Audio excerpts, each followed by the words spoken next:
Yeah, I'm gonna buy me an HDMI stuff or like a cam link and all that, I guess. All right. Looks like we are live once again. All right. Go ahead and get this shared out in all the places that it needs to go. Yes. Yep. I'm gonna send you to the link, and Alton, I know you said you was getting a post, so drop that there. Already got it shared out to Facebook. Okay.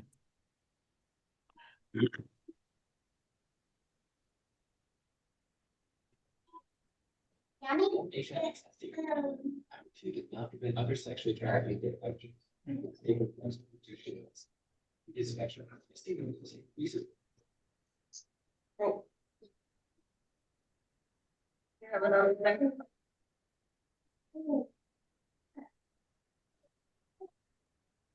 background you got. Oh.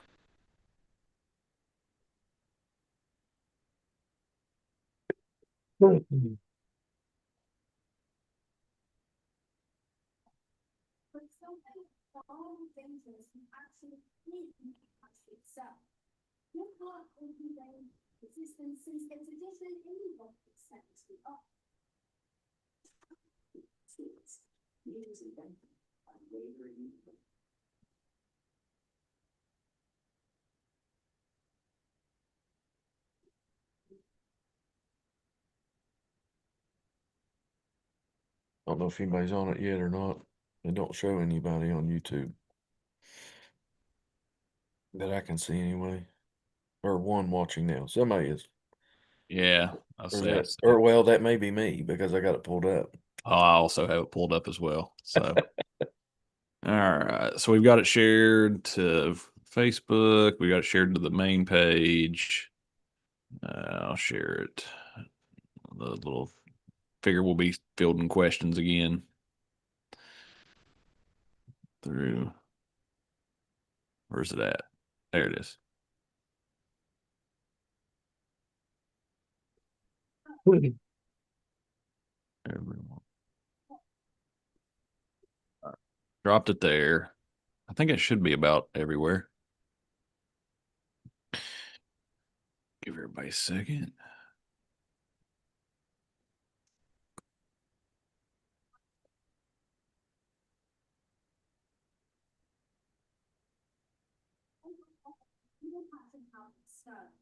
Leo and I immediately sat down, but because the women so close beneath us, we plunged into the house. All right. Yeah, there's more folks joining in on the live stream now.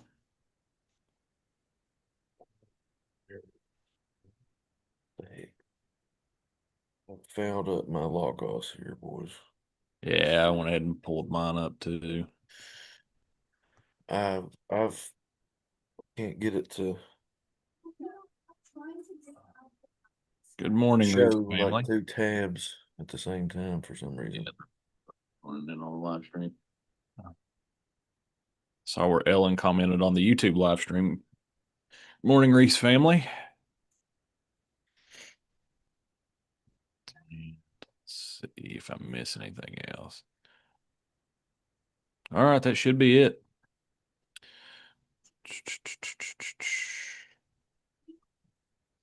Yeah, now there's quite a few watching now. All right, well, good morning, everybody. Here we are again, live on YouTube.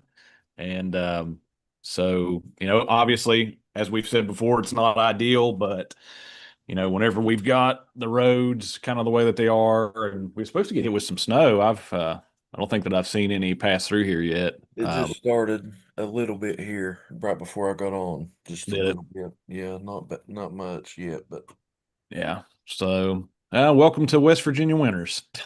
You never quite know what you're going to get. So, but anyway, today we'll be in Genesis chapter 32, and Travis was slated to preach again here this morning, and hopefully we'll be back together and in person next weekend. So, but Travis, if you want to read us the text here, we'll kind of do what we did last week, where we go through and break it down and add comments to it, and towards the end, There we go, Alton. And towards the end, we'll try to think through some application and all of that kind of thing. So, we're in Genesis 32, starting in verse 1. Jacob went on his way, and the angels of God met him. And when Jacob saw them, he said, "This is God's camp." So he called the name of that place Mahanaim. I don't know about that one. And Jacob sent messengers before him to Esau his brother in the land of Seir, the country of Edom, instructing them, "Thus you shall say to my lord Esau, Thus says your servant Jacob, I have sojourned with Laban and stayed until now. I have oxen, donkeys, flocks, male servants, and female servants. I have sent to tell my lord in order that I may find favor in your sight." And the messengers returned to Jacob, saying, "We came to your brother Esau, and he is coming to meet you, and there are 400 men with him." Then Jacob was greatly afraid and distressed. He divided the people who were with him, and the flocks and herds and camels, into two camps, thinking, "If Esau comes to the one camp and attacks it, then the one camp that is left will escape." And Jacob said, "O God of my father Abraham, and God of my father Isaac, O Lord, who said to me, Return to your country and to your kindred, that I may do you good. I'm not worthy of the least of all the deeds of steadfast love and all the faithfulness that you have shown to your servant. For with only my staff I crossed this Jordan, and now I have become two camps. Please deliver me from the hand of my brother, from the hand of Esau, for I fear him, that he may come and attack me, the mothers with the children. But you said, I will surely do you good and make your offspring as the sand of the sea, which cannot be numbered for multitude." So he stayed there that night, and from what he had with him he took a present for his brother Esau, 200 female goats and 20 male goats, 200 ewes and 20 rams, 30 milking camels and their calves, 40 cows and 10 bulls, 20 female donkeys and 10 male donkeys. These he handed over to his servants. Every drove by itself, and said to his servants, "Pass on ahead of me, and put a space between drove and drove." He instructed the first, "When Esau my brother meets you and asks you, 'To whom do you belong? Where are you going? And whose are these ahead of you?'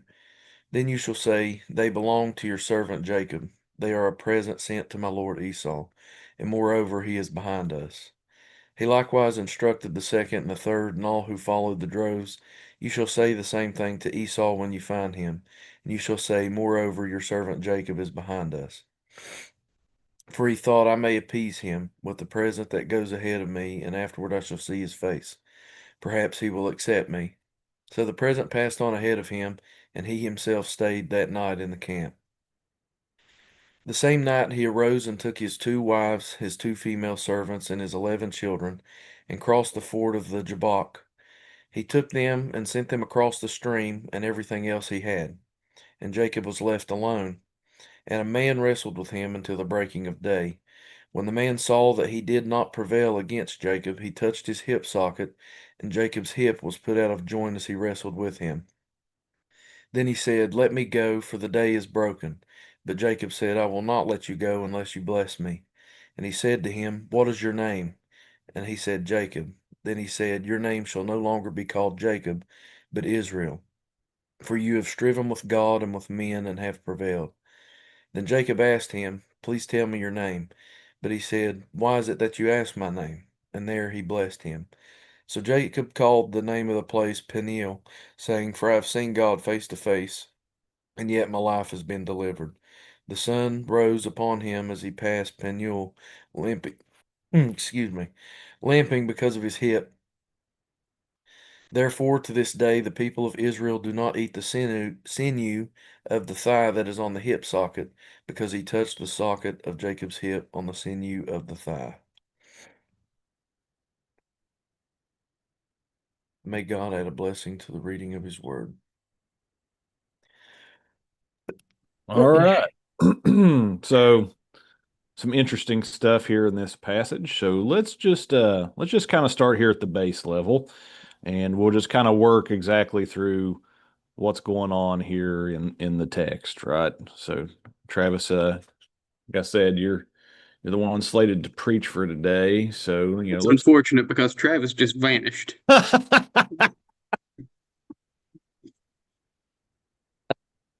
Oh, that's phenomenal. He may never make his way back in here.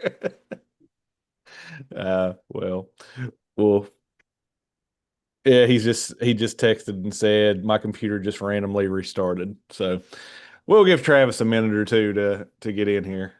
And so, but there's various things here. Jacob sends messengers to Esau. He prepares to meet Esau. He prays for deliverance. And then, in 13 through 21, he seeks to appease Esau. And then, after that, we see Jacob wrestling with this mysterious man. He says, "I'll be back ASAP." Cool. And so, that's kind of really what's going on at, the kind of the historical level. I mean, that's really the flow of the text. I'll try to save some of the deeper insights for when Travis gets back in here, because I know that he had some stuff here on Christophanies and things of that nature. But Alton, is there anything that you want to throw in there at the just kind of the base level that you find interesting, worthy of mentioning? So in the early part of that passage, going off what we talked about last week, right? Jacob had been with Laban for 20 years. Mhm. So he's heading home. God has told him to go back to his home. And Jacob, who, as we've seen in the story through Genesis, with the lack of faith of everyone in Abraham's line repeatedly, Yeah. even though God has told him to go back home, Jacob is still afraid of his brother. Yep. And he's starting to say, well, why would God tell me to go back home if Esau's just going to kill me when I get there? Yeah. And you can see again Jacob making plans to fulfill the promise on his own. Hmm. He splits his people and his animals. And he's like, if Esau kills one group, the other group can escape. Hmm. Right? So we see the same sin that Abraham fell into, that Isaac fell into, now here with Jacob, Yeah. doubting that God's going to keep the promise that he made. Yep. Yep. The basically the same old song and dance is just happening here that we've seen all throughout Genesis again. And Mhm. it's so interesting to me because you've not really had any hints of Esau, within several chapters now. And now that, he's preparing to go back home, all of a sudden Esau is back on the scene here. Jacob's afraid of Esau. He's been dealing with Laban for 20 years, and now, And apparently Esau was pretty successful while Jacob was gone. yeah. I mean, he's coming with 400 men. It's not like Esau's on his own out there waiting on Jacob to come back. No, no, Esau would basically be, kind of like a clan leader at this point, kind of like a patriarch that's, kind of like what Abraham was. If you remember, Abraham had a lot of men, a lot of livestock, a lot of that kind of stuff. I mean, so that's kind of the James Jordan calls it the polity, the structure, that kind of kind of thing of this world where, you kind of had a family patriarch, and the extended family lived with that patriarch, and that allowed them to accumulate and amass what we would consider wealth. And so, yeah, like you said, Esau's done pretty well for himself at this point because he's got a lot of men out there, and Jacob is sore afraid to go back and to meet him. Travis, welcome back. Thank you. I'm trying to get all my stuff pulled back up here. I see that you've went through a journey through the cosmos, through the heavens, Yeah, and it's you have returned to us. well, I don't know if it has something to do with my charger because when my computer just randomly restarted, it said it's not able to charge. I broke my charger and I've tried to fix it and plug it in, so I think it was something that I don't know. I'm so All right. bad at this stuff. If something happens again, I'll get on my phone or iPad. We're just kind of going through just the base level of the text here, kind of the historical sense, if you will. Yeah. Was there Well, and anything? y'all, I heard y'all was talking about as I was pulling my stuff up here, how Esau is kind of like his own patriarch now, Yeah. and I mean, right now the formation of Edom is happening. Mhm. Like that's, the Edomites come from Esau. Now I'm getting pop-ups. What the heck is going on? You've got the formation here of really two nations, which is like you Israel mentioned and with Edom. Esau and the Edomites, but then also here Jacob's name is changed to Israel, right? So we're starting to, we've said it for several weeks here. Well, no, we've said it for several months now. We're starting to slowly transition out of kind of the age of the patriarchs into the more nation state kind of polity of the world here. Where, from Noah on, it's kind of ruled by patriarchal clans to more later on going to be nation states. And we're not too far now from Joseph appearing on the scene and then going down into Egypt, which is going to lead us right up to the Exodus event in the book of Exodus. So, but yeah, you have the start of the nation of Israel, but this is also God being faithful to his promise as well, which is he made a promise to Abraham that he would have, he would have descendants as numerous as the stars, that there would be, nations who come from him, and that's what you see here. There are nations now coming from Abraham. God's steadfast love is faithful, and so yeah. Now, I don't know if you got anything else you want to add to it, but another thing, and we can kick this around here too. So we've talked here a little bit about Jacob and Esau. He's Jacob's going to divide off two clans just in case Esau kills the one, the other one can go free. He's going to seek to appease Esau. And then we see Jacob in 22 through 32 wrestling with a mysterious man.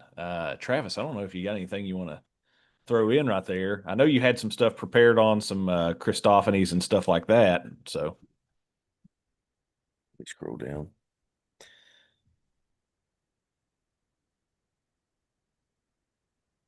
Trying to get all my stuff pulled back up here. you're good.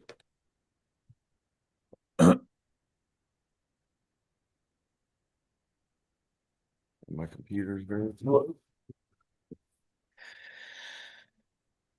This is so frustrating.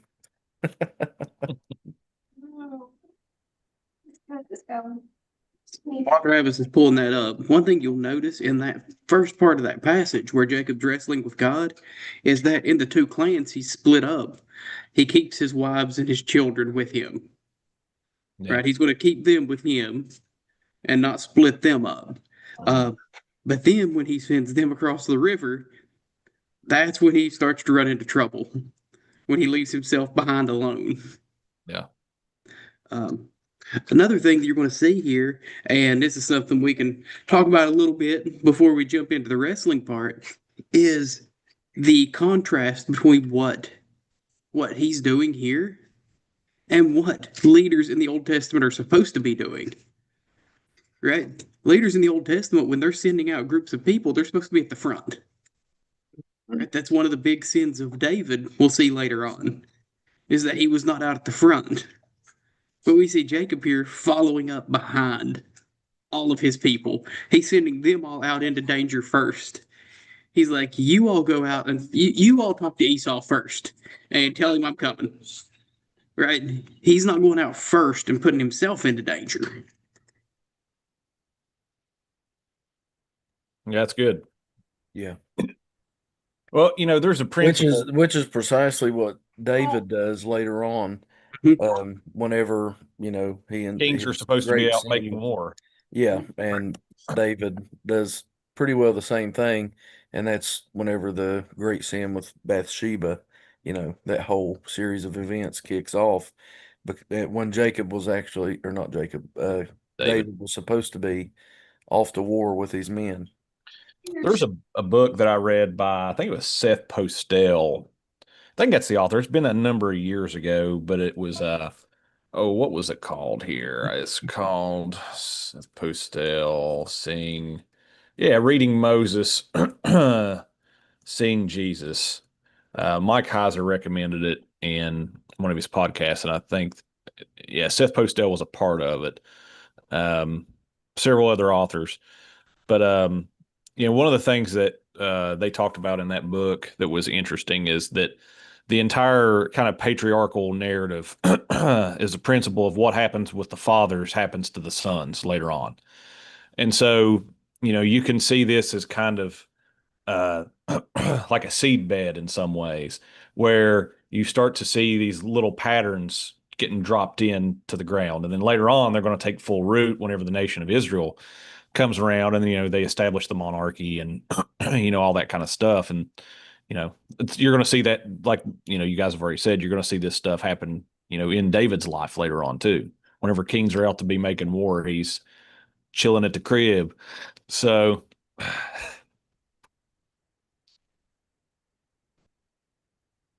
so Jacob wrestles with a guy. Yeah, it specifically says a man, right? It Yeah. says, um, scrolling down, Jacob was left alone, and a man wrestled with him until the breaking of the day. Yeah. And when the man saw that he did not prevail against Jacob, he touched his hip socket, and Jacob's hip was put out of joint. But it's very obvious as you're reading through this, though, that this isn't just a passerby. This isn't just a random stranger in the land that decided to go Kurt Angle on Jacob here. As you see, later on in the passage, Jacob refuses to let him go and asks, and the man asks, what is his name? And he tells him Jacob, and he says, your name shall no longer be Jacob but Israel, for you have striven with God and with men, and you have prevailed. Jacob asks for his name, and he says, why is it that you ask my name? And there he blesses him. And he blesses him. And he says, why is it that you ask my name? There he blessed him. So Jacob called the name of the place, Peniel. Hush. Jessica's distracted me. I must have been squinting. She told me to put my glasses on so I can see. And then Jacob calls the name of the place Peniel, saying, for I have seen God face to face, and yet my life has been delivered. Mhm. So I guess the question here would be, like, who exactly is this man? And the passage gives several hints.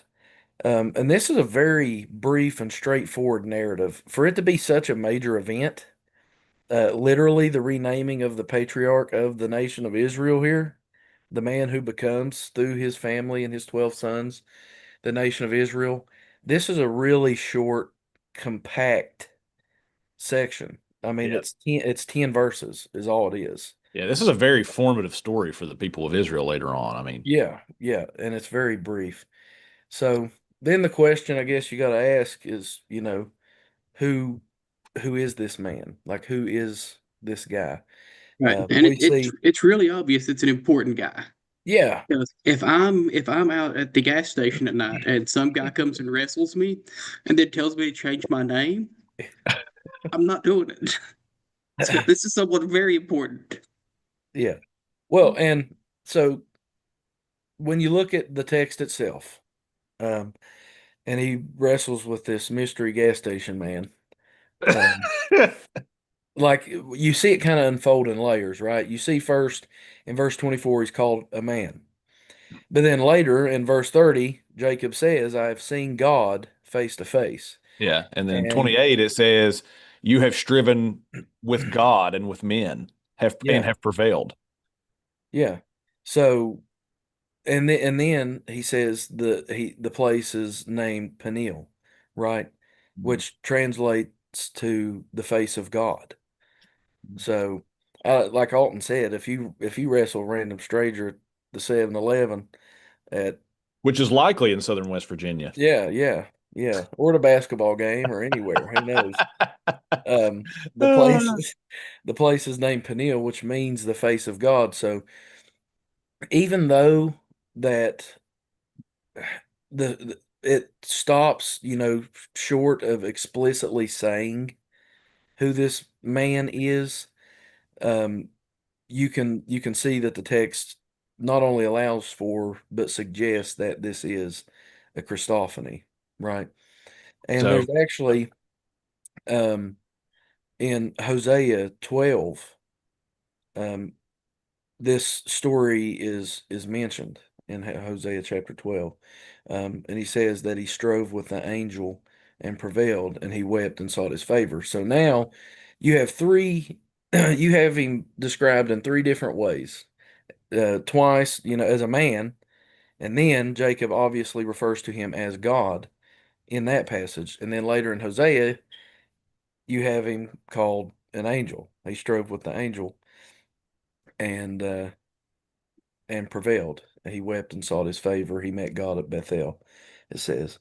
So you're starting to see this pattern, this kind of angel of the Lord Christophany motif coming up here, where you see this angel, this man is distinct, like from God the Father in heaven, but he speaks as if he was God.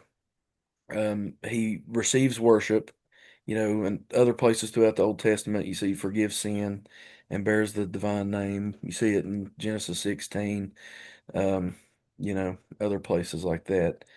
But so yeah, this is in my opinion, this is a Christophany. Um, So now for those who may not know, because I know that there's some here that's probably heard us use that word before.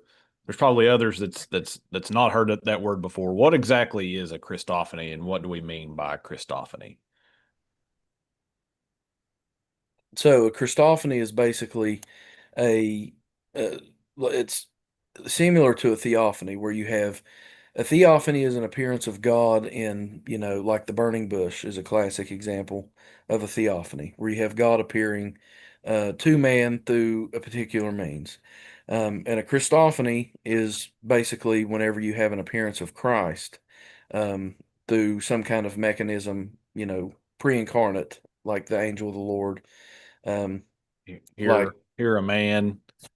yeah, yeah, which we see in Genesis 18, um, whenever it says that there were three men, right, that show up at Abraham's camp there, and it's very obvious, that the angel of the Lord is one of them. So anytime you see the angel of the Lord, that's a particular angel. Pretty much all of those um, instances is viewed as like a pre-incarnate view of Christ making an appearance to one of God's people. The interesting So, thing about that passage that you mentioned too, Travis, is whenever the three men appear to Abraham, and then it moves from there into the Sodom and Gomorrah narrative. The text explicitly says there that there is Yahweh on earth and then Yahweh in heaven. So there's two Yahwehs. So it's assuming that Yahweh has taken on embodiment in this story. And it's basically, we talked about this concept a little bit last week. It's like a progressive revelation of what later we understand as the Trinity, that kind of thing.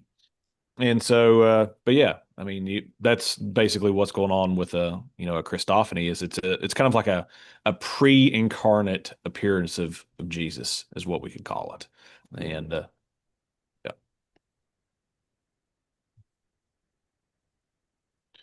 So from there, I mean, that's really about where, things leave off. In 32, it says, "To this day, the Israelites do not eat the sinew of the hip, which is upon the hollow of the thigh, because he touched the hollow of Jacob's thigh on the sinew of his hip."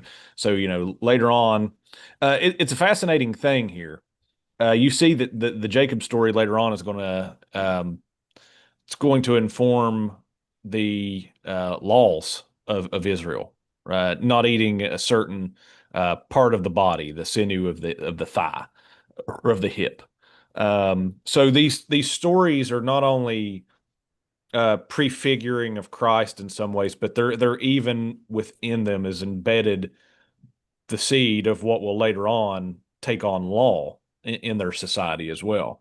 That's just a very strange notion to us today, I feel like. That like stories like this can inform ethics later on down the road. But yeah, it's a pretty interesting thing. And I've sat here and I've thought about that for most of the week, and I've been drawing blanks on it for the most part. But you know, I know that I've got the commentary in front of me. Um, you know, this one on the fathers, and um, you know, various writers in that time have differing understandings of what exactly is going on with it.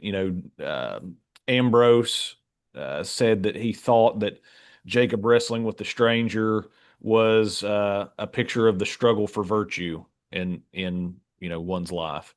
Um, and then you've got Augustine who in doesn't say what source it is.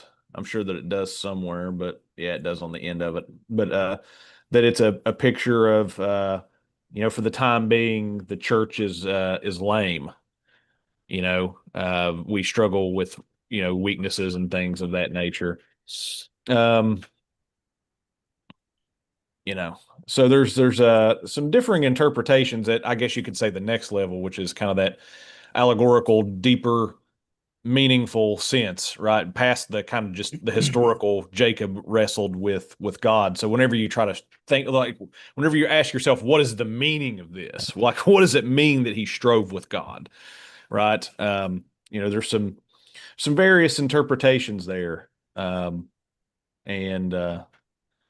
Yeah, I don't know if you got any insights on that. And Jordan Peterson just wrote a book on that not too long ago, which I'm not always the biggest Jordan Peterson fan.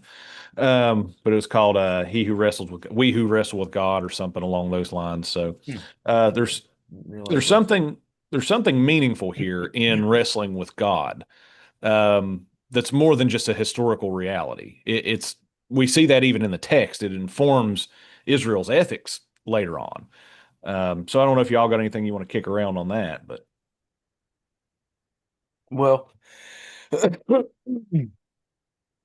we can. I do want to go back in this passage too, though, Yep. on something else too, which we don't have to do right now. We can continue talking about this epic wrestling match of divine proportions. But so what was your question there? Just touching more on the yeah, ethics of it. yeah, the significance of it, the meaning of it, that kind of thing. Okay. So I'm pulling up Trapper Longman's thing here because I had a section of it I was actually going to read. Have we been in person this morning? Man, I'm really not good at this computer and live stuff. Well, while you find that, I think that I'll chime in with this. Um, and I think that this is probably I've read some of Peterson's book. I have it on my shelf in there, and I think that he's right on certain things. And I think he's wrong on certain things.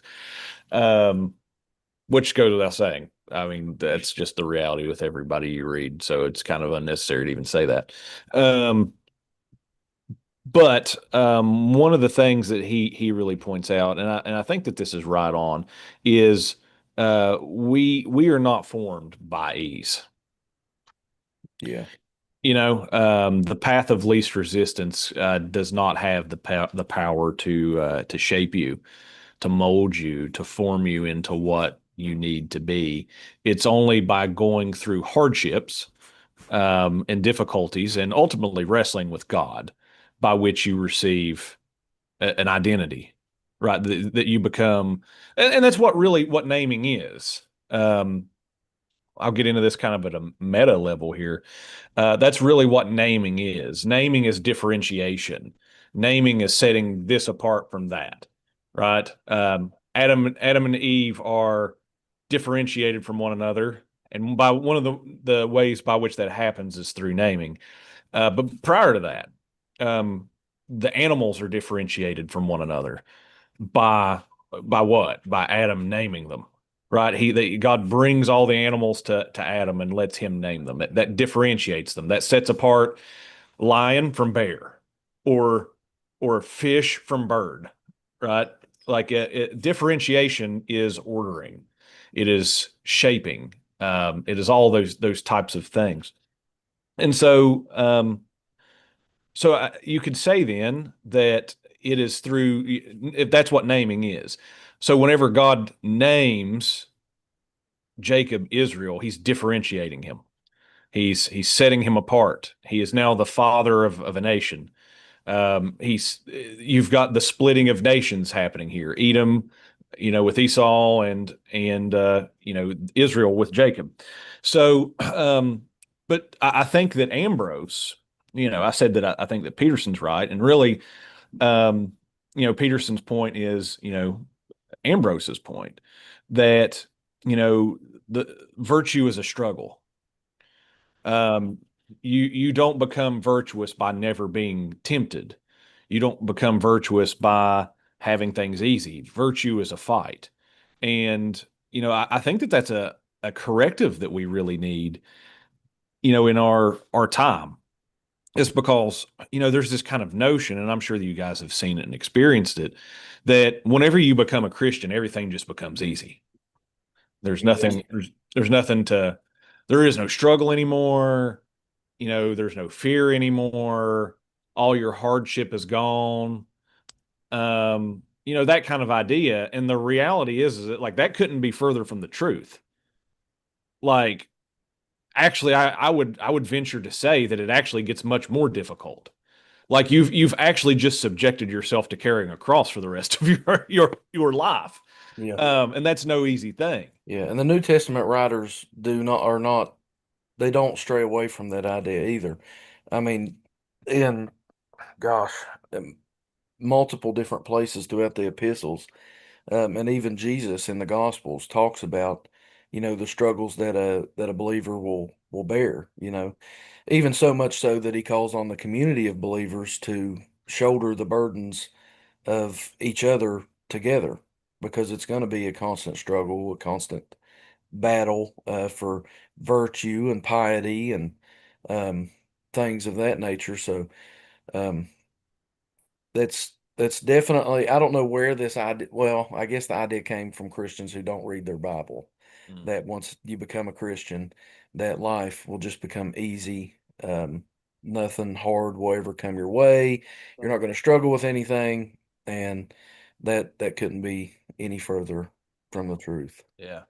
I mean, the differentiation, let's call it, that Jacob obtains, this new virtue that he obtains, it only comes through wrestling with God. Yeah. Yeah. It And he doesn't come out unscathed. No, he comes out limping. Yeah. Right. So Jacob's history is a history of always having the upper hand. He's always manipulated situations so that he would have the upper hand. He's always set himself up for success. He has always had the option to run away in the end if his manipulations didn't work out. And here we see him for the first time having to stand toe to toe on level ground with somebody at five. We see him for the first time not being able to manipulate the outcome of the situation. And then he receives his blessing, but now he's no longer able to run. He has a limp now. If things don't go his way in the future, he can't run away. He can limp away swiftly, I guess, but he can't really run anymore at this point. Limp away swiftly. I like that. Yeah. Which, Yeah. Which is, so there can be found the virtue in which his striving with God has left him with. He can no longer run from his problems. God has left him marked in a way that he has to face things as a man would. yeah. Which is a virtuous thing, that he can no longer run and flee, but rather have to, depend on God and his faithfulness to Israel, Jacob, rather than, just tucking tail and running. Now, I think that this gets us right into Augustine's kind of thought here. So you've got Ambrose, you've got Jordan Peterson saying things that like virtue, differentiation, identity all comes through wrestling with God. It comes through hardships, right? It's those things that show you who you are and who you're becoming, that kind of thing. Which gets Augustine from there says, for the time being, the church is lame. Now, that might not sound very triumphal on the surface, especially to us who are post millennial, who believe in a victorious eschatology. The idea of limping with God doesn't seem well. It doesn't paint the idea of dominion for you right off the rip. But I would actually argue that it is. You again, you have to think about this at a deeper level. Let's use the imagery that the New Testament uses about iron being thrown into a furnace and then heated up and then beaten into something that is usable, like a sharp sword, right? That only comes through that struggle for virtue that we're talking about, that differentiation. And so the church being lame or the church limping with God is actually the thing that makes us powerful and victorious because we're being identified with Christ. And Christ is victorious. Like we all the time talk about Christus Victor, the victory of Christ over the powers and the principalities. But the way that Christ triumphs over the powers and the principalities and over the kingdom of darkness is through what? It's through that self-sacrifice. Yeah. It's through being the greater Jacob, the one who lays down his own life, the one who wrestles with God on the cross. My God, why have you forsaken me? Mhm. So it's the same with And in the us. garden, and in the Garden of Gethsemane, Yeah. he's striving with God there on what he knows is to come on the following day, and ask God if there's any way to take this cup from me, then remove Go it. ahead. But Just go ahead and do it. nevertheless, your will be done, not mine. So you see that very same struggle with Jesus in the garden, and then obviously on the cross too. So, yeah. So I mean, it's very much, the Apostle Paul in First Corinthians. I mean, we spent a solid year or so there, where he says, "Brothers, consider the time of your calling. Not many of you were wise by human standards, nor many of you were powerful, nor were many of you of noble birth. But God chose the foolish things of this world to shame the wise. God chose the weak things of the world to shame the strong. He chose the Amen. lowly and despised the things of the world." And that's how God acts. So God is. Yeah, look at me. He certainly chose something foolish and weak when he chose me. Yeah, I mean, Alton and I have said for years we've stood in rivers for nearly a decade now. We're like, how in God's name did He do this? Well, God chooses the foolish and the weak to do. We were probably far more foolish than anybody else was, and so God uses that model. So God's dominion then is actually extended through that. Like it's not a deterrent for God's dominion. It is actually the vehicle for God's dominion. Okay. There's this idea too in medieval Christendom that the things that held the world together and kept the enemy at bay were the monastic communities on the edges of society, which sounds super weird to us as modern people. Like monastics are weird, whatever. But this type of thought that we're talking about here, the striving with God, uh, being lame, all that kind of thing.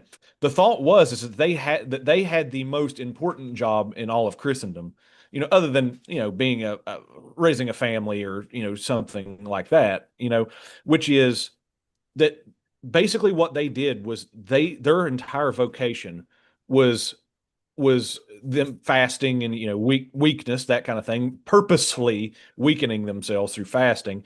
But they did it for the life of the world because their entire vocation was offering up prayer for the world on behalf of the world. It's very mediatorial. So like the entire structure of our world at one point was actually structured this way to reflect this reality. So what we're saying here is it's not a foreign thought. Like it was actually very much at the heart of Christendom, which is when you could say that Christianity was its most powerful in society, and it came from that kind of place. So How about this for a clickbaity catchphrase? It's better to limp with God than to run with demons. it is. It is. So That would be a very clickbaity thing to post on social media.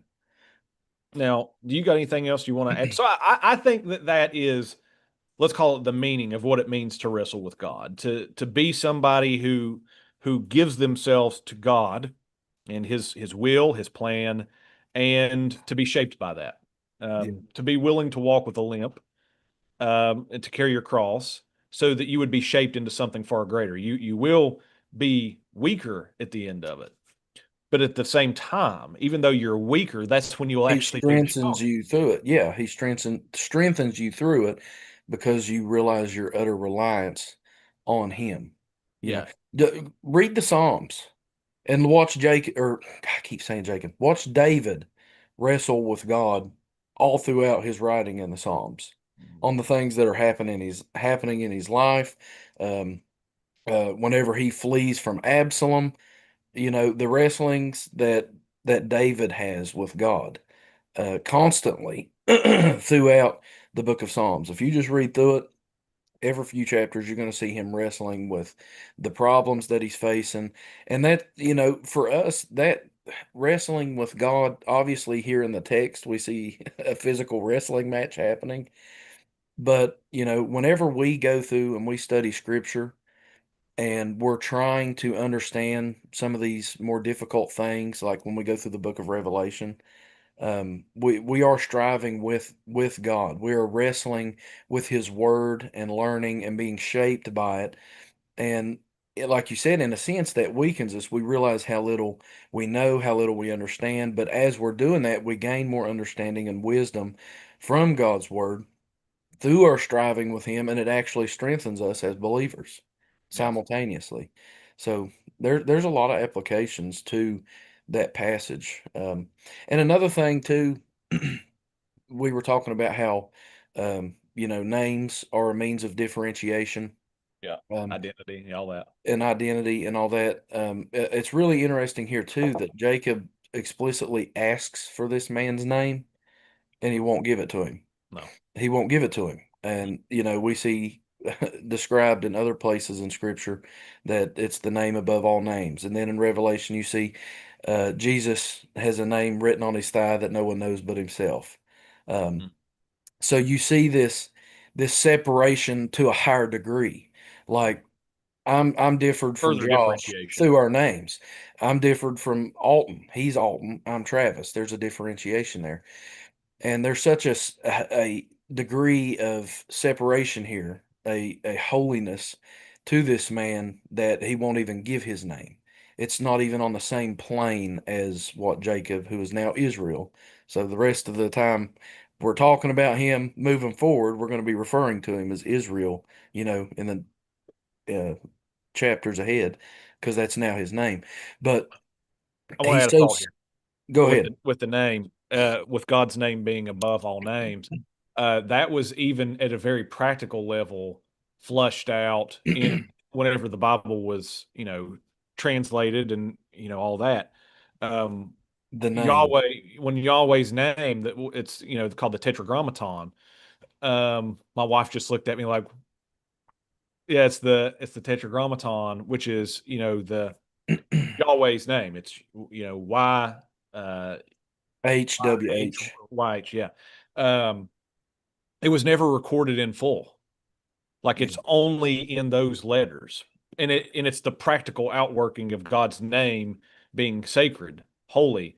That's what it means to take the Lord's name in vain.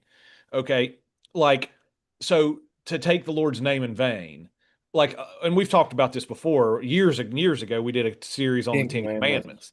Mhm. Okay, typically as modern Christians we think that to take the Lord's name in vain means to say GD or to say OMG. or OMG or something like that. No, that's actually not what it means. Like, I'm not saying that couldn't be a further application of it in some sense, But actually, what it means is to treat God's name as not special, as not holy, to take it in vain, to treat it as a vain thing. And actually, the word there is in Hebrew is to bear. It says to bear God's name in which vain. all believers bear. Right. Which so the word there is nasa in Hebrew, which basically means to lift up. It's kind of like NASA sending. You can think of it that way as a memory device. NASA launches and lifts up rockets into heaven. So we nasa bear and lift up God's name. So actually, when we bear His name on us, and whenever we don't, whenever we live in a way that does not bear up His name, it's far We're more than expecting just his name in using vain. God's name in a sentence wrongly. It is the conduct of your life. It's whenever we become people who don't wrestle with God and we treat God as any other type of person that we can disregard, or we don't have to listen to him ethically because we're progressive and we're cool and we all of that stuff, right? Like that's actually taking the Lord's name in vain. We're Yeah. not lifting up and bearing up the name by which that we've been set apart, that we've been given. In Revelation, it's going to talk about names. Jesus is going to have a name on him that nobody knows other than himself. Like this whole thing is the name of Yahweh, the name of God, is a huge theme throughout scriptures, and it's here in this text too. Yeah. And it's important to note too, if you could go back in time, which would be awesome, and be with the ancient Israelites, like they didn't say God's name. Mhm. They referred to it as the name. The name. Yeah. And so you're getting excuse me, you're getting a picture of that here. That God is so separate, God is so holy from sinful, rebellious So other. mankind, so otherly that the name the name is not even mentioned. And again, here in this text, he is so otherly, he is so separate that when he's differentiating, Jacob from himself, that he won't even give him his name. He actually says, why do you want to know my name? Pretty much, you know what I mean? He's like, why ask what my name is? Yeah, why is it that you ask my name? And then he just blesses him. He never gives a name at all. So, and even before Jacob wrestles physically with God in this passage, he spiritually wrestles with God. Earlier in this passage, we see that he sees that Esau is coming with 400 men with him. That's an army. That is an army in the ancient world. They didn't have armies like we have now, where there's a million people in it. Like, this is a small forming nation of the Edomites that's happening. You have 400 men coming, and The it says Spartans. Jacob was greatly afraid and distressed. What is it? The Spartans send 300 to deal with the Persians. Right, At 400 Thermopylae. men. 400 men is an army at this time. Um, and it says Jacob was afraid and distressed. And, you see that immediately, what does Jacob start doing? He starts to strive with God. He wrestles with this situation that he's in, and he begins to pray. And I think there's something, really important about this, because you hear Christians talk about, when you're in a situation, should you take action? Should you do something? Or should you sit quietly in your prayer closet and pray about it and allow God to work it out? Both of those things are good, but I think Christians are actually called to do both. And we see Jacob doing that here in this text.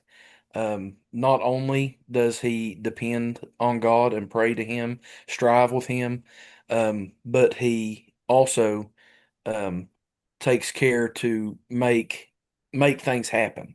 Like, he moves, he takes action as well.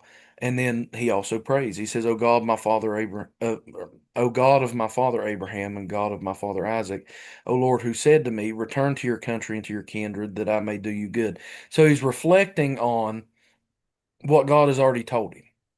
Like, he's he's looking back on the promises that's been given to Abraham, that's been given to Isaac, has been given to him. And he says, I'm not worthy of the least of all the deeds of steadfast love and all the faithfulness that you have shown to your servant. With only my staff I crossed this Jordan, and now I've become two camps. So now you see, he's reflected, he's giving God honor. He's giving God glory for the situation that he's in, even though he's fearful and sees an army moving towards him. And he says that, whenever I crossed the Jordan, I only had my staff. When I crossed this Jordan, now I've become two camps. Please deliver me from the hand of my brother, from the hand of Esau, for I fear him that he may come and attack me, the mothers with the children. But you said, I will surely do you good, and make your offspring as the sand of the sea, which cannot be numbered for multitude. So, in Longman's commentary, he talks about this and says, because he reflects on Proverbs 16, 1 through 3, where it says, to humans belong the plans of the heart, but from the Lord comes the proper answer of the tongue. All a person's ways seem to be pure to them, but motives are weighed by the Lord. Commit to the Lord whatever you do, and He will establish your plans. And so we see Jacob doing this. He's making plans. He's separating his camp to prevent the total annihilation of it. So you see him taking action to preserve his lineage that he knows is promised to bless the nations. But he's also committing his plans to the Lord by praying to him to, establish his plans. So I think that's something important in this text too. As a Christian, it is good and right to take action and move on things like this, right now this building that we're working on purchasing, like, we can sit and pray for a building, but unless we're out doing legwork, we're making plans and we're looking actively for a building, we're taking action, right? And that's not to say that we're not depending on God in doing that, but rather we've spent time praying about this. God, would you please provide a place for this church, a building where we can, make this a generational place of worship, to see this place transformed into the city of God. And so we're committing those plans to the Lord, and we're taking action at the same time. And I think that's an important lesson, from the earlier part of this text too, is as believers, we're called not to only act and not to only pray, but to rather pray to the Lord and ask Him to commit, we commit our plans to Him, and for Him to be with us and guide us through what actions we do take, from there. So I don't know if y'all have anything to add to that either, but um, that was definitely something that I wanted to touch on in this passage too. That's very good.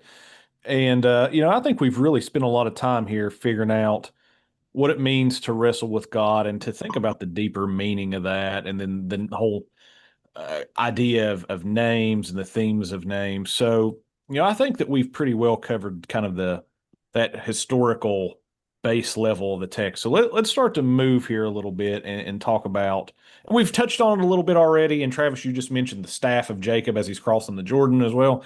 So let's start to get a little bit now into kind of that, let's say, that Christological sense, that allegorical sense here, and to see how this points to Christ. And so fascinating thing here. I'll shoot from the hip here first. No pun intended to Jacob, but we'll we'll Shoot from the sinew of your thigh. shoot from the sinew of my thigh here. So the early church fathers, again, got the ancient Christian commentary on Scripture open here right in front of me. They saw the staff that Jacob crosses the Jordan with as a symbol of the cross. It's a aphorat. It says, with only his staff he crossed the Jordan. It was a wondrous symbol that Jacob held in his hand in anticipation, the sign of the cross of the great prophet. He lifted up his feet on the land of the people of the east, because it was from there that there was a light shown out to the peoples. He reclined by the well that had a stone on its mouth that many men were not able to lift. We talked about that several weeks ago. I think that I was the one that preached on that at the building the last time we were there. He reclined at the well that had a stone on its mouth that many men had not been able to lift, for many shepherds had been able to lift it and open the well, until Jacob came and through the power of the shepherd who was hidden in his limbs, lifted up the stone and watered the sheep. Many prophets too had come without being able to unveil baptism before the great prophet came and opened it up by himself and was baptized in it, calling out and proclaiming in a gentle voice, "Let everyone who thirsts come to me and drink." That's on prayer, chapter 6 from Apharat. And so it's an interesting thing here. He sees the cross as a wondrous symbol, which is the sign of the cross um, crossing the Jordan. So I don't know if you want to kick that around or add something else to that, but And I don't think that's anything out of the ordinary. How many times do we see staffs in the Old Testament as pictures of the cross? Yeah. mhm. Yeah. Right. It's We a talked about, widely used symbol. right. I know I talked about it back in Advent when we talked about the bronze serpent that was lifted up on kind of a staff, Mhm. that it was a symbol of the cross. We see repeatedly with Moses' staff Yeah. that it's a symbol of the cross. So that's not something that is out of the ordinary. Um, we even see Jesus using it in his parables at times when he's talking about the shepherd Yeah. and using the staff to put the animals back on the right path. Yeah. And to rescue the animals that have fallen into the pit. Mhm. Yeah. Yeah. So And and they even, in the Exodus story with Moses parts the waters and takes the people through, these waters of baptism, some of us Presbyterians would say. And comes out on the other side, he's leading these people, to God into the promised land, um where they strive with God quite a bit. Um but yeah, I definitely think that it's a perfect symbol for the cross. It's used many times, and then here in this passage, um, you see him come through the Jordan, and when he leaves, is when we have the Jacob's ladder story, right? Which is a huge thing with cosmic geography.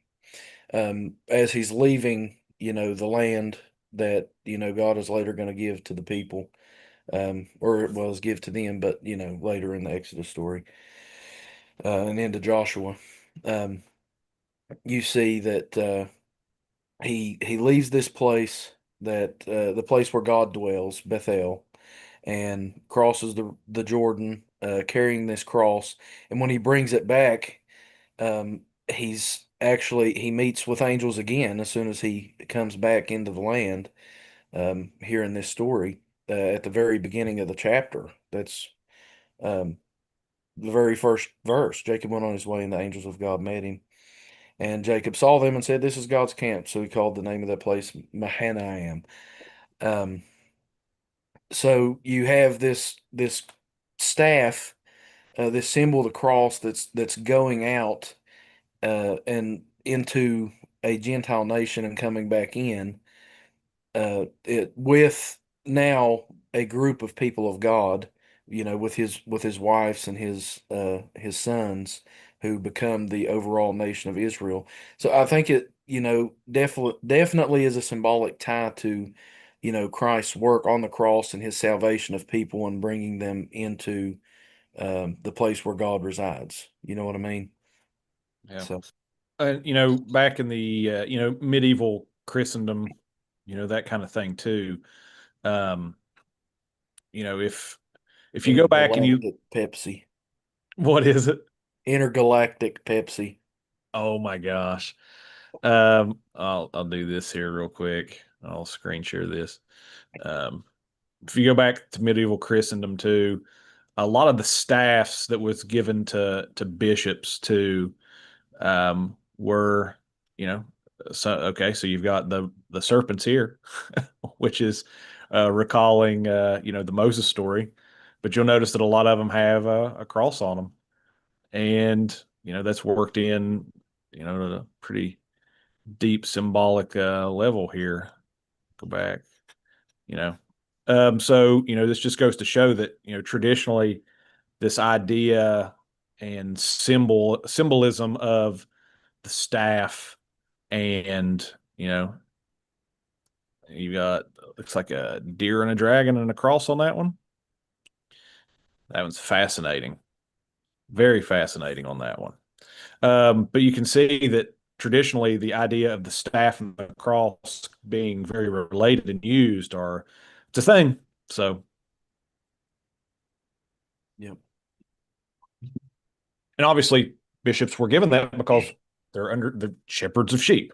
Yeah. So that's why you get that. Okay. So another thing here too, and Travis, this is going to touch on what you said here a little bit too. Augustine wrote that Jacob's triumph signified Christ's passion, his wrestling with God. He says in City of God, chapter 16, 39. Now, as I just said a little while ago, Jacob was also called Israel, which was the name generally borne by the people descended from him. The name was given to him by an angel who wrestled with him when Jacob was on his way back from Mesopotamia. The angel obviously presents a type of Christ. The fact that Jacob prevailed over him, the angel, of course, being a willing loser to symbolize the hidden meaning, represents the passion of Christ, in which the Jews seem to prevail over him. And yet Jacob obtained a blessing from the very angel from whom he defeated, thus the giving of the name of the blessing. Now Israel means seeing God. The vision of God will be the reward of the saints at the end of the world, the beatific vision. Moreover, the angel who touched the apparent victor on the broad part of his thigh and thus made him lame. And so the same man, Jacob, was at the same time blessed and lame. Blessed in those who among the same people of Israel have believed in Christ, and crippled in the respect of those who do not believe. For the broad part of the thigh represents the general mass of the race, for in fact it is the majority of the stock that the prophetic statement applies. They have limped away from their paths. Interesting. But it's Augustine sees this as a type of the passion of Christ. So you can see throughout church history, all the fathers, like, there's this saying in the, I think it's in, the UK, Britain, that and it was in the ancient world too, that all roads lead to Rome. And then, in the UK, there's the saying that all roads lead to London. For the church fathers, it was all roads lead to Christ. They're trying to find all kinds of making a beeline to Christ. I think it was Spurgeon who said that the first thing that the thing that he tried to do was make a beeline to Christ. Yeah. Which is good and wise because he's found everywhere in Scripture. Yeah. So I don't know if y'all got anything else you want to add to that kind of Christological sense, but I see where Ellen said, I've heard it explained like paddling with the oars of action and faith. If you only use either one, you'll go in circles. That was going back to when we were talking about should you take action or should you pray. pray about it? Yeah. So yeah, that's a pretty good analogy. It's like the story, I think Josh may have mentioned it recently, where, there's a flood, starts pouring into a man's house and he prays to God and asks him to rescue him from the flood. And then the flood waters get so high that he has to seek refuge on his roof. And then a policeman comes by in a boat and urges him to get on, and he refuses, saying that God was going to rescue him. I don't like police officers. I'll wait for another one. Yeah. So then a little while later, a helicopter appeared overhead and sent down a lift to bring him up, and he refused to go, yelling to the pilot Wait that on a God was boat. going to save him. And eventually the floodwaters overwhelmed him. He died and was soon in the presence of the Lord, and he complained, I prayed to you to rescue me, and you didn't. God responded calmly, well, I sent a boat and a helicopter. What more do you want? Well, and that was kind of the situation with this church building too. We've been praying for a building for, well over a year now. And I remember whenever I first saw this one hit the market, I was like, Lord, any building but that one. Yeah. I literally told Alton and Travis, I said, that was my reaction whenever I saw it. Lord, any building but this one. And then I used that exact analogy that you were talking about. And I was like, Lord, send us a building, give us a building. And we're out there actively looking. And the Lord's like, okay, here you go. And I'm just like, okay, I don't want to be that guy. So it's, We got a question here. okay. It's from Savannah. She said, like we were talking about, when we wrestle with God, it brings perseverance. Wouldn't this be the same as like putting iron in a fire and forming it? It's kind of like God is the flame and kiln, and we are the iron. That's Like, exactly the analogy I used earlier. yep, Yep. that's exactly right. We're being refined, Well, like Josh said, um, whenever you're smithing a blade, part of that process is not only to shape it, But to get but to actually beat out the impurities. Um, and if a rod of iron that's being that having the impurities beaten out of it could feel, if it had feelings, Mhm. it would be a very painful process. So it is with us. That's one of the best analogies to what sanctification and ultimately theosis is being refined in a fire. Getting a Uh, beat down from the Lord. you are, yeah, you're absolutely getting a beat down. And but it shapes us. It isn't, we're not just being beaten into a molten blob um, of Differentiate. nothing, but we're being shaped into something sharp and dangerous to the world. So, and as a Christian, I can fully say I feel like that I've had a lot of the impurities beat out of me through the Holy Spirit. Sometimes. That's what it takes. She shared 2 Corinthians 12:9 and 10. It says, but he said to me, my grace is sufficient for you, for my power is made perfect in weakness. That's exactly what we're talking about this morning. For the sake of Actually had that Christ, pulled then, up. I am content with weaknesses, insults, hardships, persecutions. And I So, want to bring that back around because I don't know if Savannah was here for the whole thing, but I've been taking notes, as we've been going, that to us, the idea of Christ beating out the impurities, like using let's call it a metaphor, using that metaphor, or whatever you want to, metaphor you want to use, that seems pretty unvictorious. That sounds pretty terrible. Like to know that you're going to limp with God. That doesn't like, and we're post millennial, so we're very optimistic about the future and the direction of history.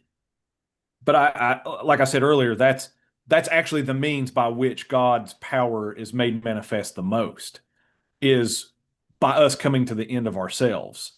I actually had 2 Corinthians 12 pulled up because we got off track and started talking about other stuff. But the Apostle Paul's given a thorn in his flesh, and it's a messenger of Satan sent to buffet him. And he says, he gave it to him because of the surpassingly great revelations that he had, and he gave it to him to keep him from being conceited. So he was given a thorn in his flesh to torment him. And it says, 3 times I pleaded with the Lord to take it away from me. But he said to me, my grace is sufficient for you, for my power is perfected in weakness. Therefore, I will boast all the more gladly in my weakness, so that the power of Christ may rest on me. So it's actually the opposite of what we think. It's actually in that weakness that we find end our up, strength. yeah, we end up like Jacob when we wrestle with God. We end up, we end up weak. We end up with a limp. But it's actually through that limp that God's power is manifested through us even greater than what it was before. Because I hate to use this old Baptist saying from the free will, we get in the way. Like we get in the way. Like, and it's not that we get in the way of God's, plan or whatever. Um, but we get in the way of ourselves Yeah, and we get in our own way a we get lot. in our own way. But here's the thing though. If you walk with Christ, it's not a matter of you need to be somebody who wrestles with God. You will wrestle with God if you are a disciple of Christ. It's not a matter of what 10 things do I need to do today to wrestle with Christ. No, no, no. You will wrestle with Christ. If you belong to him, you will wrestle with him. It's just the reality of being a disciple. So Right. In James chapter 1, James says, "Count it all joy, my brothers, when you meet trials of various kinds." He doesn't say if you meet trials of various kinds. He When? says, "When you meet trials of various kinds. For you know that the testing of your faith produces steadfastness, and let steadfastness have its full effect, that you may be perfect and complete, lacking in nothing." Yeah. our um our sanctification, our being shaped by God, our limp is for the life of the world. Because It's two Alexander Schmemann yeah. book drops Yeah. unintentionally. Yeah, I was going to say Alexander Schmemann has been dropped several times here today. But our limp is for the life of the world, because whenever we are brought to that point to where after wrestling with God, we're being shaped into virtue. And that virtue, that goodness, that truth, that beauty that comes from being a virtuous person, to quote Dostoevsky, it has the power to save the world. He says beauty will save the world. Yeah. So that's what happens. So like we have to we have to understand that it's not a matter of like, how will I be a servant of God today, so much as it's God is going to find a way to use you to be his servant. Yeah. And he's going to do it with limp. But here's the thing too. This is the flip side of it. That is the reality. But we also must keep in mind that God does not chastise us because he's a cruel father. He does it because he's a good father. He says, "Those who I reprove, I love." Yeah. That it's actually the proof that we are his children, because he reproves those who he loves. Yeah. Those who are reprobate that he does not love, he does not reprove them. Yeah. They're viewed as bastard sons, is literally what it says. Yeah, they're given over, according to Paul in Romans 1, to a reprobate mind, to where they exchange the glory of God for the things of creation.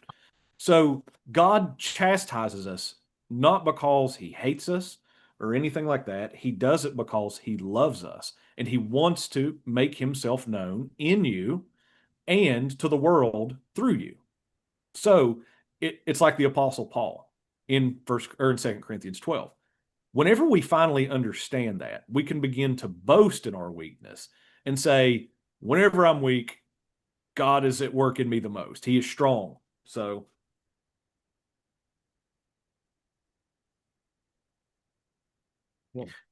Did you just quote Fyodor Dostoevsky? Fedor, yes, I did. Fedor Dostoevsky. Was yes. it from Crime or the Brothers Karamazov? I believe that it is. That's a humongous book. Yes, it is. Yeah, it's from The Idiot. Oh, well, even better. So, so that's a way to look at it. It's like, again, I'll bring it back to this because I know that Savannah said she was making breakfast. In the ancient world, they thought that the world was upheld by weakness, and that this was kind of at the center of Christian civilization with monastic culture, monastic places on the outskirts and the margins of society. These are people who willingly subject themselves to fasting, and make their bodies weak. These are people who willfully spend most of their days in the prayer office. They did that for the life of the world. And whenever Rome fell, they were a refuge. This is the weirdest, funniest thing. Western civilization, and you can read it in Thomas Cahill's "How the Irish Saved the World." Western civilization, whenever the fall of Rome happened, was actually preserved through the monastics, through monks and monasteries. Because basically what they did was, whenever Rome fell, They took in a lot of orphans, a lot of small children, and then they also had copied a lot of the great text of the great tradition in Western civilization and preserved them in the monasteries, which were untouched by the fall of Rome. So God actually uses that which is weak to shame the wise and to over, to show his power. So say what you will, that's just the pattern that God works through and that he uses. So Yeah. And if just very practically speaking, when you look at the world, typically people who have a lot of abundance and comfort, it breeds a type of self-reliant arrogance that it's all them. And so whenever we got another question here, I'll get to in just a second. Abundance and it kind of breeds an arrogant self-reliance a lot of times, especially in unbelievers. And so whenever these things come, we should find ourselves actually thanking God that he has afflicted us with whatever may come our way as a means to humble us and keep our eyes directed towards him rather than the things that we have in front of us. I've found that through the most difficult parts of my life have been where I've experienced the most growth and comfort from God as a believer, through death of family members and whatever, it may be. Strangely enough, those are typically the times that I feel, and I'm not a purveyor of, everything is based on feelings. I think everybody in our church knows that's not the way we operate. But the time that I've actually felt the closest to God and experienced the most growth and actually found myself comforted and with joy it has been in the most difficult times of my life because it's driven me to my knees and my eyes to him. So whenever we find ourselves afflicted, when we find ourselves with a limp, that should direct us to God in thanksgiving, and he grants us the strength that we need in those situations. So that's just a practical pastoral. I know that we've teaching not that said let's move to the moral sense, but that's kind of where we're at this point. We've kind of been talking about that. Yeah, I'll be right back. Yeah. Getting old. Got to take a bathroom break.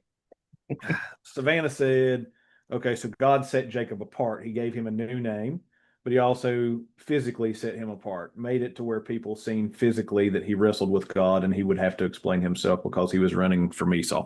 And you talked about that a little bit earlier, where he was Jacob was the type of person that if he couldn't manipulate a situation, he would always just run away at the end of it to whatever was next. And now God's put him into a spot to where can't really do that anymore. But to Savannah's question, that's exactly what's going on. God is setting Jacob apart here by giving him a new name and by also doing this to his body. He now walks with a limp. So, but yeah, you're exactly right. So,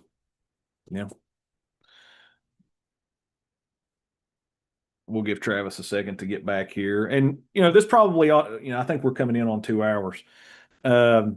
Probably ought to take us to the last sense, which is the heavenly sense. How this passage should form us to our affections, our loves, our hopes, our desires for the age to come. And I think I'll start that off by saying that effectively that is where the limp leads to. I mean, it leads to. I'm trying to find the quote that I read earlier. Let me see if I can find it. Yeah, it was Augustine. It says, "Now Israel, which is the name that Jacob's given, means seeing God, and the vision of God will be the reward of all the saints at the end of the world." So, okay. So if y'all don't know, if you've never, so all throughout Christian history, the end all be all of all things at the end of the world, was called the beatific vision, the blessed vision, which is ultimately seeing God face to face.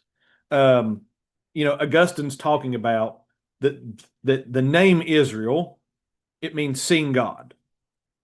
And the vision of God is the thing that will be the reward of all the saints at the end of the world. So that's ultimately where all of this is heading. So whenever we're like Jacob and we wrestle with God and we walk with a limp and we're given a new name, and like the church is called Israel in the New Testament, like it uses that language to speak of the church, right? We're a nation and a kingdom, a priesthood of God that stand before the throne, that kind of stuff. That's Israel language. You've got Paul with the olive tree in Romans chapter 11. The natural branches are cut off. The wild branches are grafted in. That's the Gentiles. That is what the future holds. That is what the kingdom holds. That is what the heavenly sense of this text is. Here we see Jacob wrestles with God and he gets a new name, which means seeing God. Ultimately, that's where history is moving towards, seeing God, the beatific vision, the blessed vision of seeing God face to face. That's the image that we get in, Revelation 21-22, where, the Lamb is there, in the city of God that's come down out of heaven and dwelling amongst the city of men. So, I don't know if y'all got anything you want to add to that heavenly sense, but I pretty much missed all of it. That was ping. another thing too, I'll add is the history of nations, where nations are going. Here we see the forming of two nations, really. We see Edom. We see Edom and we see the beginnings of Israel. And, in Psalm 2, we get a psalm about the nations raging. They plot in vain. They seek to rid themselves of Christ's dominion, all that kind of stuff. So it seems like, and not just them, but in our own nation right now. I got to figure out how to say this.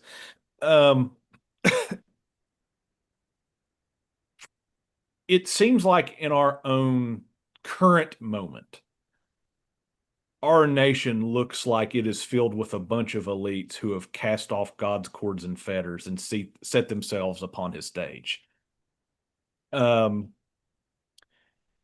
looks like that we've had a nation that's been raging for a long time and doing things in secret that are just disgusting, unbelievable, unfathomable, all that. And it's easy to see things like that and to hear things like that and to think, wow, this is terrible. And but it needs to be said that that's not where history is going to end. History is going to end in a very, very different place. So in Revelation 21-24, it says this. Well, it's actually 26, but I'll back it up a little bit. 22, it says, I saw no temple in the city, for its temple is the Lord God, the Almighty, and the Lamb. So we're talking about the New Jerusalem, the heavenly city coming down to earth. There's no physical temple here, because the Lord is the temple. The city has no need of sun or moon to shine on it, for the glory of God gives its light, and its lamp is the Lamb. By its light will the nations walk, and the kings of the earth will bring their glory into it. And its gates will never shut by day, and there will be no night there. They will bring into it the glory and the honor of the nations, but nothing unclean will ever enter it. Nothing, nor anyone who does what is detestable or false, but only those who are written in the Lamb's Book of Life. So the history of the nations is very different from what we currently experience. There is coming a day when the city of God comes down and is joined to the cities of men and resurrects them from the dead, let's say, when there will be a city where nothing will be detestable or false there. And nations are not going to be obliterated, nor will be kingships. Rather, what will happen is the nations and the kings of the earth will actually be submitted to God, and they will bring their glory and their honor to the Lamb who is filling this city. That's a very, very different place from where we are currently. But God assures us in the end of the book here in Revelation, that is where history is going. So that's something to keep in mind too. That's something to shape your hopes and your affections. It will not always be the case that the nations will rage against God. There will come a day when Christendom eternal will be the reality. So I don't know if you got anything you want to add to that, but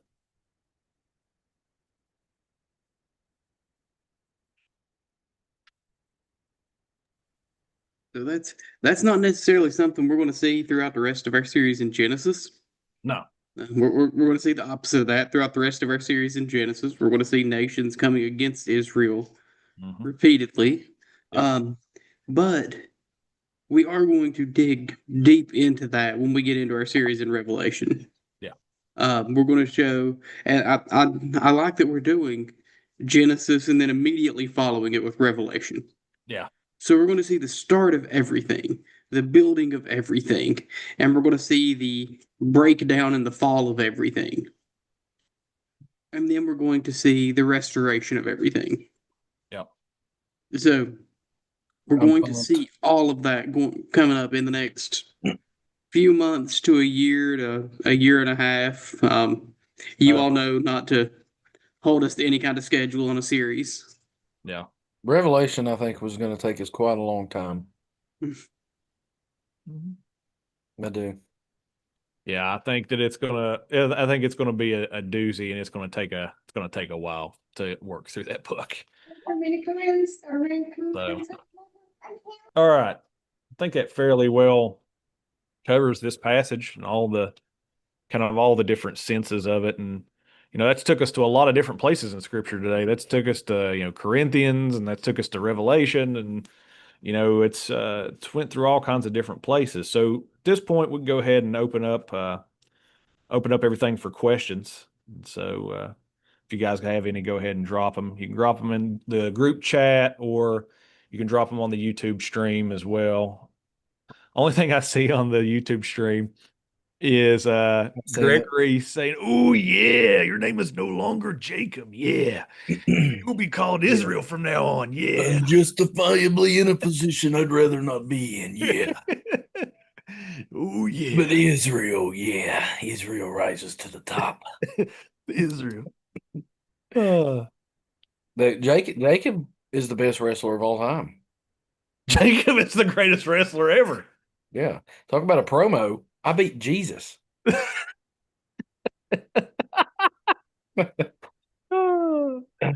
I know what's going to happen in the end, thank God, but I'm guilty of getting riled up over everything. It just makes me physically sick. The only comfort I find is in God and everything. And yeah, I mean, I can relate to that as well. It is, but here's the thing. We have to be a people that is also like rooted. Like everybody wants to, and social media especially wants to get a reaction out of us And the news. and the news. I had something to say about that as well. Yeah. Yeah. And everything and everybody wants a reaction out of us, whether that's a claim that, oh my God, look at this video, it's racist, or whatever it may be. Everybody wants a hot take, everybody wants a reaction. And honestly, I really have come to the conclusion that the best thing that you could do is just not give it to them. Where did this plate of food come from? Jessica just come in here and gave it to me. From the heavens. Yeah, it's in here. It descended from the higher heavens. I'm trying to get it to show up. Manna from heaven. Yeah. Yeah. So the thorn in our generation's side genuinely is media, whether it's social media, news media, whatever. It is designed very particularly to get a rise out of whoever is taking part in consuming it. But there's a danger in closing yourself off from the world and not knowing what's going on. because I don't think that's good as Christians either, to close yourself off and say, I will never look at any kind of media, any kind of news, anything, because then you don't understand things that are happening in the world. But then I think it's equally as dangerous, if we don't realize that it's not made to inform you. Media gives off this idea that it's made to inform us of things, but it's not. There's always something particular behind it. It's Made to not shape necessarily you. exactly into what, you know, all these people desire you to be shaped into. And so it's a very dangerous, it's a hard fence to ride, because it's one I think you have to ride. I don't think you can get on either side and say, take the media for what it is, but I also don't think it's good to completely shut yourself off. Most of what you see on media that's presented, it makes you feel close to it. Like, something happens that's atrocious in New Mexico, and you see that and you're like, oh my gosh, this is awful. And a lot of times it is. I'm not saying that it's not, but it involves you in something that's not a part of your life necessarily, and makes it a part of your life and causes concern and worries and uh, emotions to rise up that necessarily don't belong, if that makes sense. You know what I mean? Um, Yeah. It so it's shaping it, you into an anxious person or a person who gets upset over this or that. And I'll just be honest with you, from all sides, the majority of what you see out there is not even real to begin with. Like a lot of it is either one embellished or two like I got a fabricated. Um, it is deceptive. And a lot of it is to get a rise in a reaction out of you. And you also have to keep in mind too, these people don't have your best interest in mind. What they have in mind is ratings and views so that they can monetize you and that they can monetize your reactions. Um, and that's why algorithms pump this stuff out into your news feeds on a weekly basis too, or on a daily basis, is because it knows that that type of stuff gets a lot of views, a lot of interaction, and so I just That's what drives money. Emotional clickbait makes them money. So they're not going to tell you about, you know, uh, in Arizona, a family preaching at an abortion mill, or a preacher at an abortion mill saving children from abortion and adopting 10, that women who have decided to save their baby. They're not going to show that. You know what I mean? But if just down the street, um, there's a heinous case of child molestation, guess what's going to come up on your news? The case of child molestation, because it's going to garner more views, it's going to garner more clicks, um, and uh, I don't know. I don't want to get too far into that stuff, because I just refuse to participate. It's not going to be a symbol in which I participate in. Simply, like they're not going to reel me in. I pay attention to the things that are happening locally. I think that's, by design. Communities were made to operate that way, with a broader government that oversees them. Um, so that's enough for me on that. well, Philippians 4, and 8 says this. Finally, brothers, whatever is true, whatever is honorable, whatever is worthy of respect or reverence, whatever is honorable, whatever is just, whatever things are pure, whatever is lovely, whatever is of good report, if there be any virtue, and if there be any praise, think or dwell on these things. Another translation says, center your mind on them or implant them in your heart. Fix your minds on them. Dwell on these things.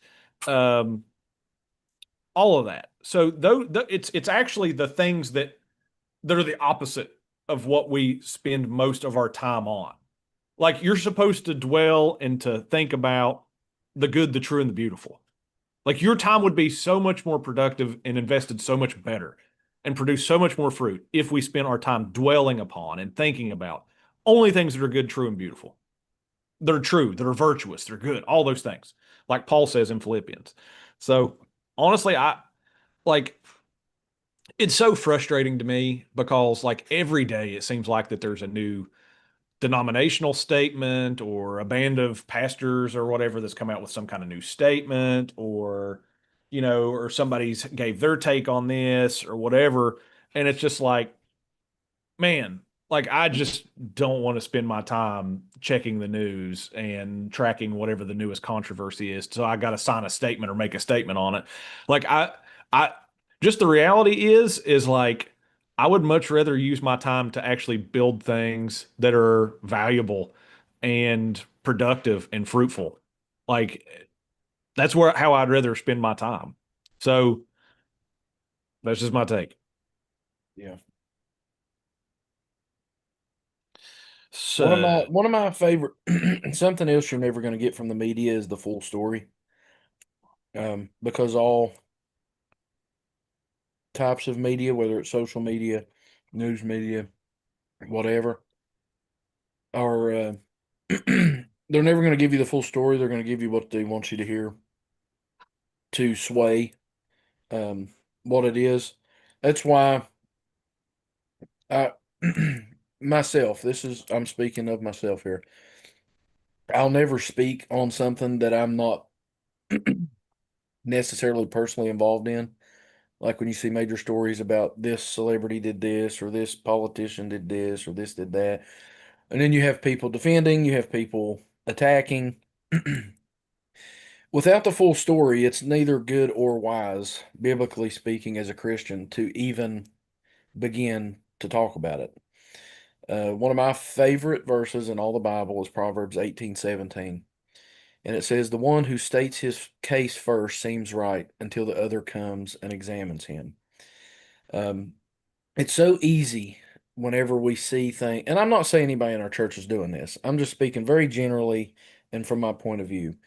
If you get on social media a few times today, I'm willing to bet anything that you're going to see somebody dogging somebody, their baby daddy. It don't matter. Somebody's going to get it on the book today. It's going to happen. somebody's going to get it on the book. Somebody's going to get it on the book today. You can Oh count my on it. And gosh. you're going to read it. And a lot of times you see people immediately going to defend these people, or sometimes you'll see people from the other side in the comments start to attack them.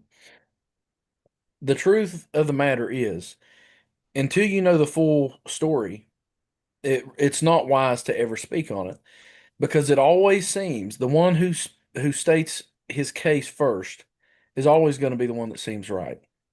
And a lot of times people are so eager to involve themselves in these conversations um, that they eventually, when the other side comes out, they find themselves looking foolish because they didn't know the full story to begin with.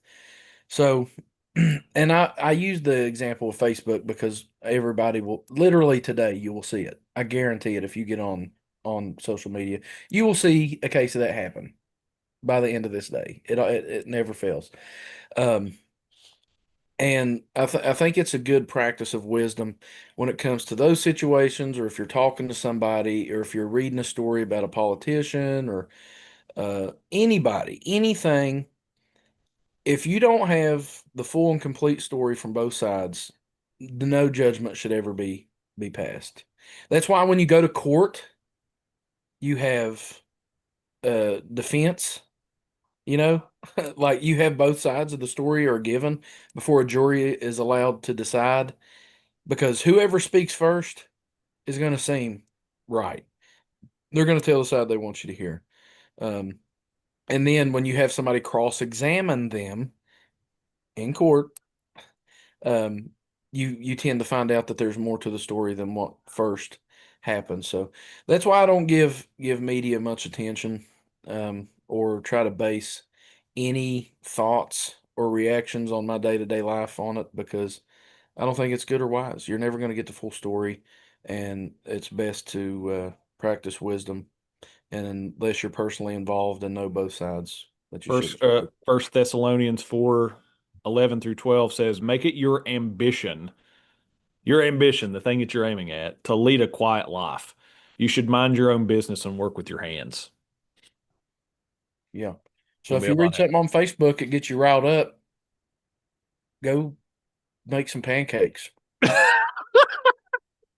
or go cut your grass or pick up your Bible and read it. I'm on a soapbox this morning. Go make a sandwich. Yeah. I just realized that maybe that could have been offensive, I guess. Nah.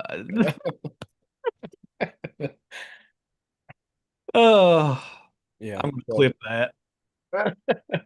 yeah, if you find yourself getting riled up by media or politicians or politics, Come make some pancakes. go make a sandwich. Go make a pancake. Get some glue and food color and make putty with your kids. Read a book.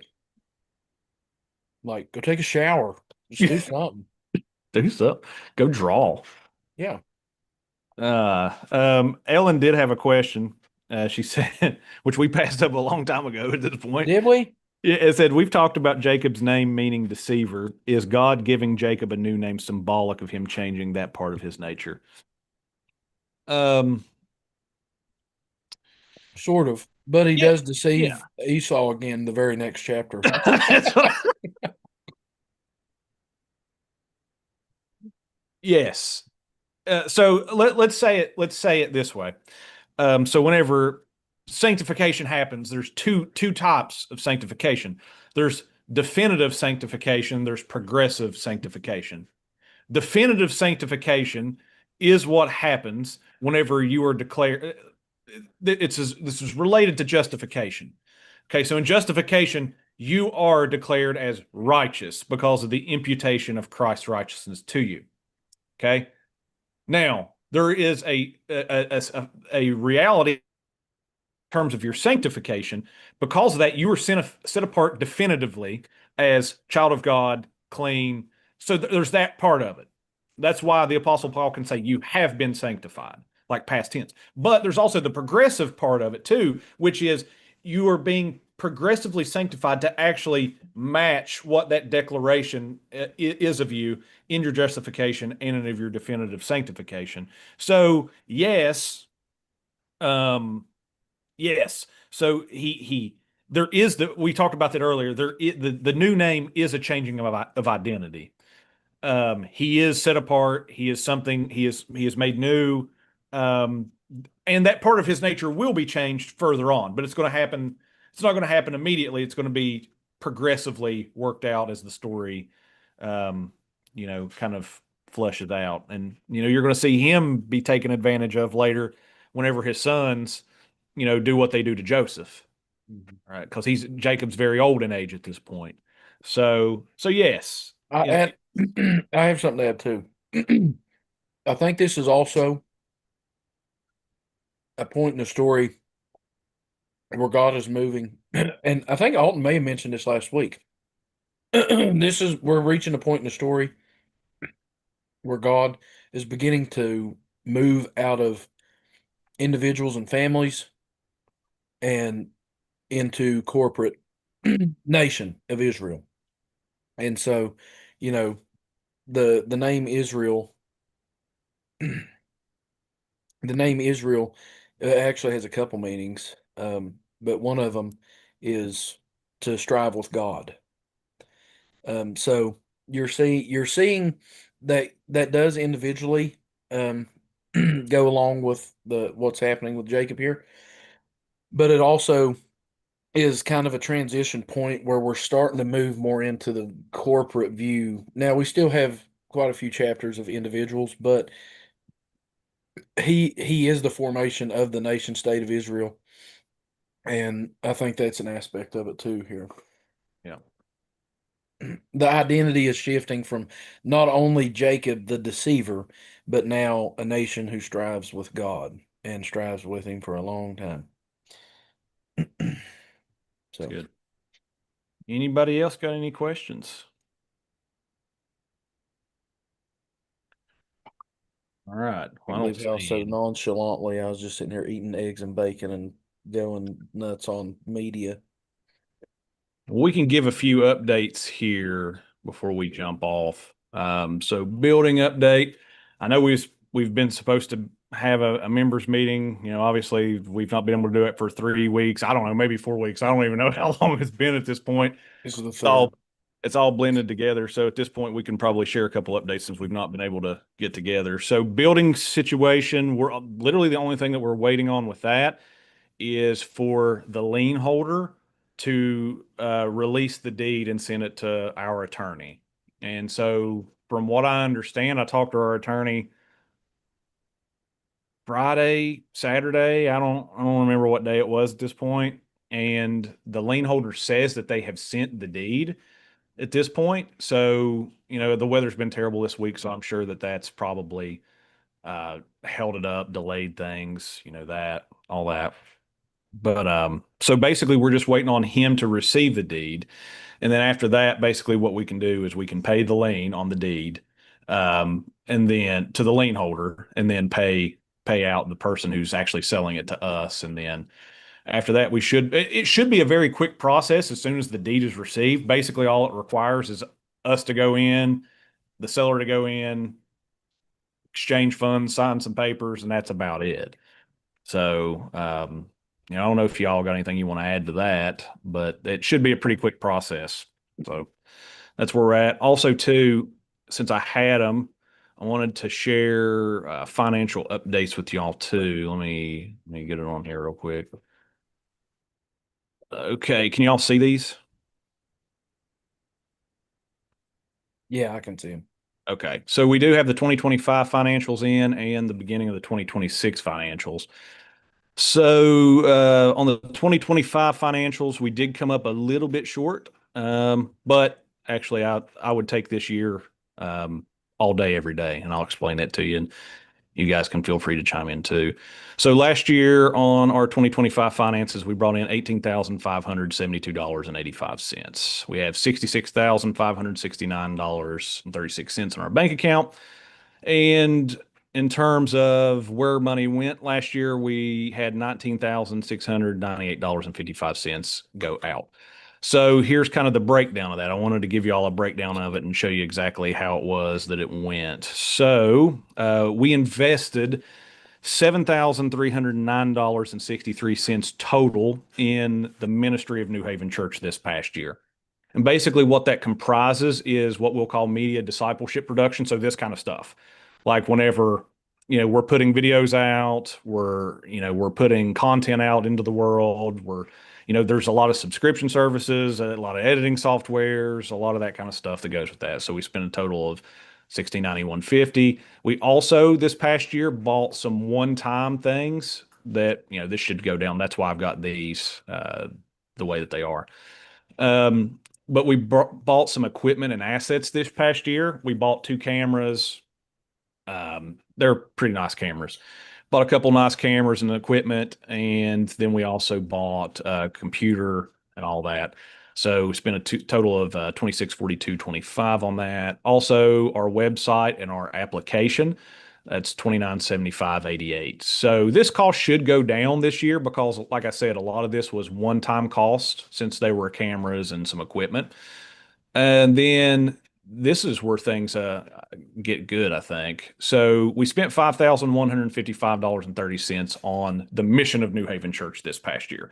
Now, that I love that because ultimately that means that we're putting in the money and investing it in the places that matter to us the most. So we gave a total. I think I said last week that we spent a total of like $500 giving it to Acts 29 on church planting. So we gave $526.10 to Acts 29 on church planting this past year, and $4,629.20 on the conference that we did, which was a very, very fruitful conference. So that allowed us to pay for the venues, the speakers, the travel, the food, everything. So we did it all under $5,000. That was a huge investment for us because that actually produced the biggest month that we had financially in 2025 because we sold a lot of books at the conference. And then also too, it allowed us to be able to, we if we do a conference this year, which I think we're still kind of kicking that around. If we do, it'll probably be in the fall because we've got the building stuff going. That allowed us to get a couple sponsors for this year's conference if we decide to go that route. So it was a really, really fruitful event. So it was a good year. And then on the expenses, we spent a total of $7,233.62. So we spent 2,705 on facilities. It might be about the same or may go down a little bit because we will have some utilities and stuff that we'll have to do once we get into that, even though we shouldn't have a payment. This is like Logos Bible software, commentary, stuff like that. $664.23. And then every year we do a Christmas bonus for the pastor. So we spent $1,500 on that. And then we also have a discretionary benevolence fund. So basically what that is sometimes we have people in the church who are in need. They may have a bills, things of that nature. And so the church does help out with that, but we did want to put it out here for transparency. We did give 2364. That was, in a unanimous vote from the pastors. And that was to help somebody out this year. Obviously, we won't disclose any of that. It's discretionary. So obviously we're not going to, talk about who, what, when, where, all that kind of stuff. But we did want to put it out there. So even though we come up a little bit short, a little bit over $1,000 in the hole, this situation this year is a little bit different than what it was in 2024 whenever we were in the negative. So in 2024, we were in the negative because we were completely strapped. We had a building, a mortgage, and utilities that we just barely, like literally all of our money went to pay that. This was a little bit different. So yes, we were a little bit over $1,000 in the red, but it didn't have to be that way. Like we chose to invest the money in our ministry this year, in our mission this year, and we still ended up with $66,000 left in the bank at the end of the day. That's a really good situation to be in. And if we were going to lose, quote unquote, lose money, and I don't see it as losing money, I actually see the $5,000 as an investment, not a loss. I actually see the $7,000 as an investment, not a loss, because this stuff is still producing fruit. The cameras and all that stuff allow us to do things like what we're doing. So I don't see those as losses. And that's why I think that presenting church finances can be a little weird sometimes, because even though you track it as an expense, it's not technically a loss. But if we were going to quote unquote take one, this is how I would want to do it every year. We're putting the money towards the places that it's fruitful and using it to love people, to help meet needs that they may have, that type of thing. So that is the 2025 finances. If y'all have any questions, concerns, feel free to reach out.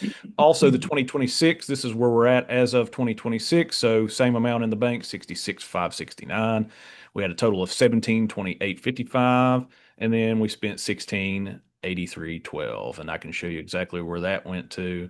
So we had 95 or 94 go to discipleship media production. That's basically subscriptions, things like that. $29 we bought was a capture card, Alton, for something like that. And then 232.27 on the website and the applications. We've given $26.10 so far to Acts 29, and we paid a check of $1,300 for rent for the Harvest Center. So I don't know if you guys got anything you want to add to that.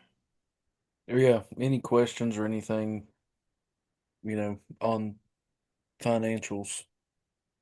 Now's the time to shoot from the sinew of your thigh.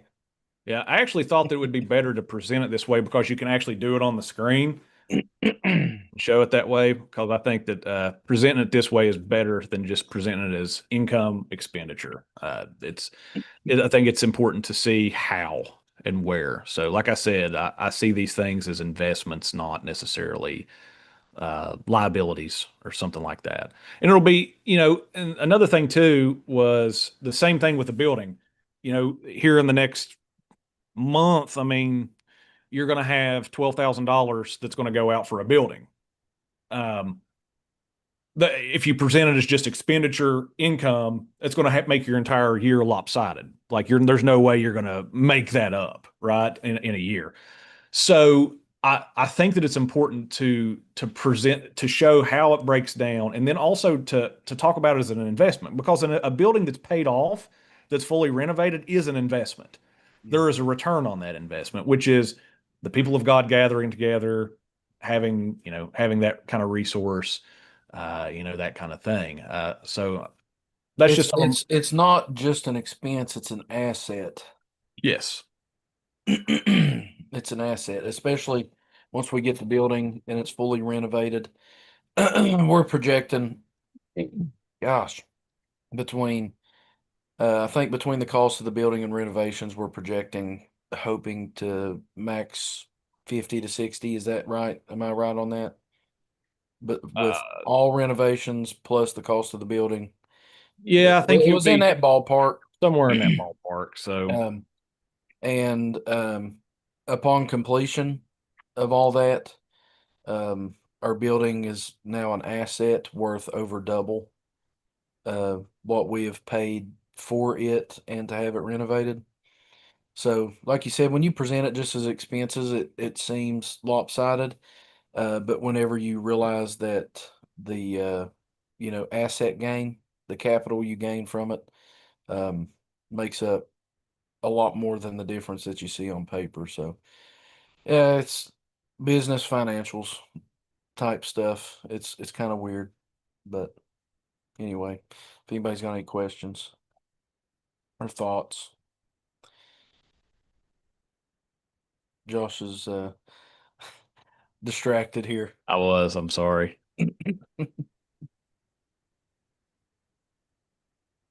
But let me check YouTube for. That's what I was doing. Sorry, Monsieur. Okay.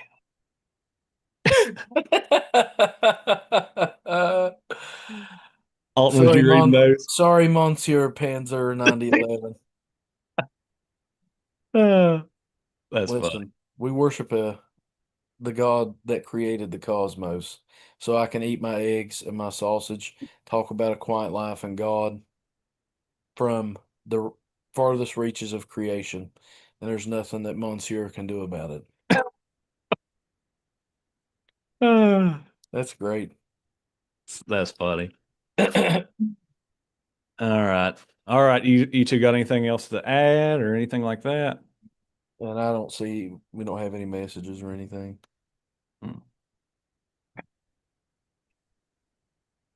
All right. Well, all in all, fairly good year. Let's see. I had this pulled up too.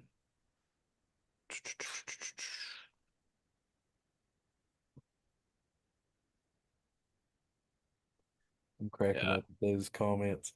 What is it? I'm just laughing those comments. Monsieur.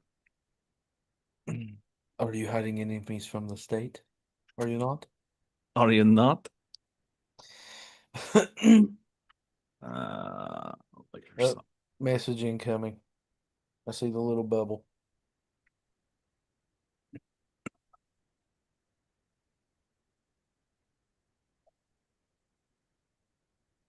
Well, I did see the bubble. Well, I did see the bubble. Oh yeah. So we talked about the financials a little bit. Also, too, in terms of discipleship, pretty fruitful year. And that's what you want to see, especially if you invest money in discipleship in the ministry of your church. So this past year we had 3 baptisms. The Reese family, the Reese family was taken into membership. On our membership roll, as it stands, we have 30 communicant members on the membership roll. We actually have people who are wanting to take membership as well. So that should be going up a little bit. And on top of giving a little bit over $500 to church planning this year, we also have some prayer partners as well. Obviously, we've got Renovation Church in Welch, West Virginia, and then we've also got Risen Church in Richland, Virginia. Chris Hess is the pastor there. They just planted. Hold on a second. I don't know if you can hear anything other than my dogs trampling through my house right now. I can't hear any of it. Your mic's Oh. doing a pretty good job. Well, good. So Richlands, Virginia, Risen Church is there. And me and Chris Hess talk probably on a weekly, bi-weekly basis, something like that. And obviously we're praying for them. They're praying for us. And they actually said that once we got the building, they'd be willing to send up a team to help with some of the stuff that we may need. So good stuff. So pretty fruitful year, and you know, it's, there's been some fruit from that. So.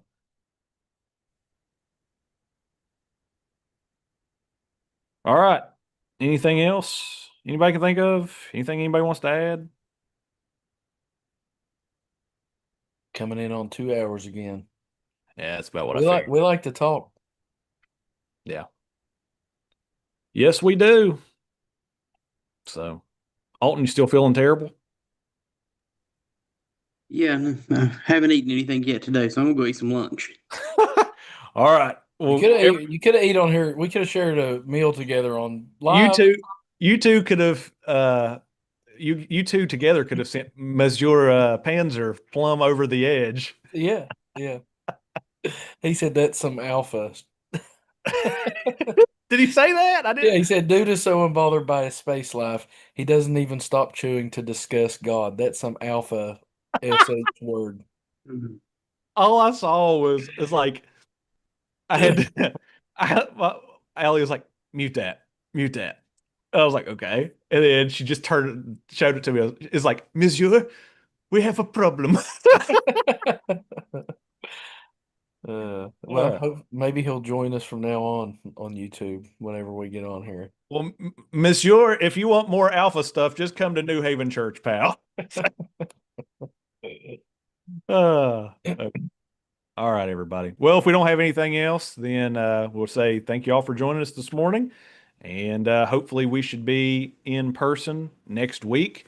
And hopefully we should be getting all of the building things wrapped up here and hopefully the coming week or so. So we love y'all, appreciate y'all, and we'll see y'all next time. Later. See ya.